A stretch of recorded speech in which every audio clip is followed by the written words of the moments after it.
তাই জয় গৌর, জয় রাধা যশোদানন্দন। ভক্তি যার ভগবান তার সর্বশাস্ত্রে কয়,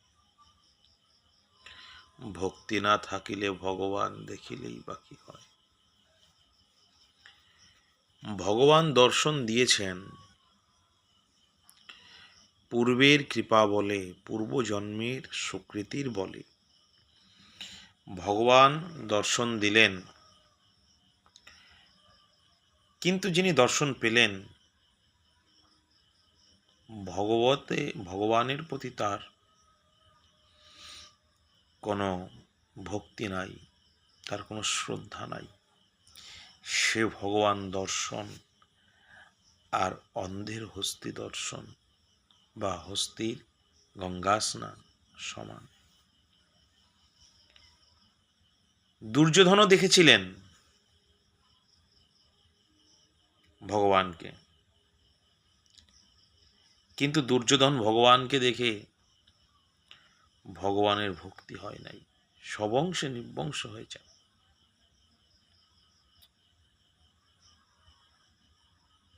ভগবানকে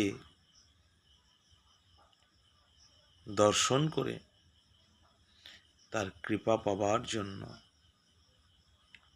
হৃদয়ে ভক্তির প্রয়োজন। সেই ভক্তি লাভ করবার অনেক পথ। চৈতন্য চরিতামৃতে কবিরাজ গোস্বামীপাদ বলছেন, মহাপ্রভু এবং সার্বভৌম ভট্টাচার্যের এক জায়গায় কথোপকথন, মধ্যলীলা ষষ্ঠ পরিচ্ছদে। ভক্তিপদে কেন পর কি তোমার আশয়, প্রভু কহে মুক্তিপদে ইহা পাঠ হয়। ভট্টাচার্য কহে ভক্তি সম নহে মুক্তি ফল, ভগবত ভক্তি বিমুখের হয় দণ্ড কেবল। যিনি ভগবত ভক্ত নন, যিনি ভগবত বিমুখ।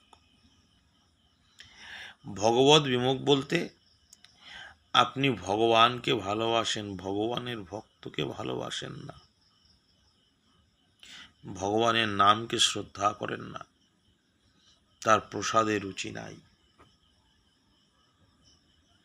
এমনটা হলেও তিনি ভগবত বিমুখ। আবার ভগবান প্রসাদে রুচি আছে, খেতে ভালো লাগে, ভগবানের ভক্তদের সঙ্গে ভালো সম্পর্ক আছে, ভগবানের নামও মাঝে মধ্যে করছেন, ভক্ত সঙ্গেও যাচ্ছেন, কিন্তু ভগবানের শ্রী বিগ্রহকে সাধারণ মূর্তি জ্ঞান করছেন, তবুও আপনি ভগবত ভক্ত নন। আবার ভগবানের মূর্তিতে বিশ্বাস আছে, নামে বিশ্বাস আছে, ভক্ত সঙ্গ করছেন, কিন্তু প্রসাদ খাচ্ছেন না, প্রসাদে আপনার অনীহা, প্রসাদে খুব অশ্রদ্ধা, তবুও ভাগবত ভক্ত নন। এই ভাগবত ভক্তকে ভগবান দণ্ড দেন। কেমন দণ্ড?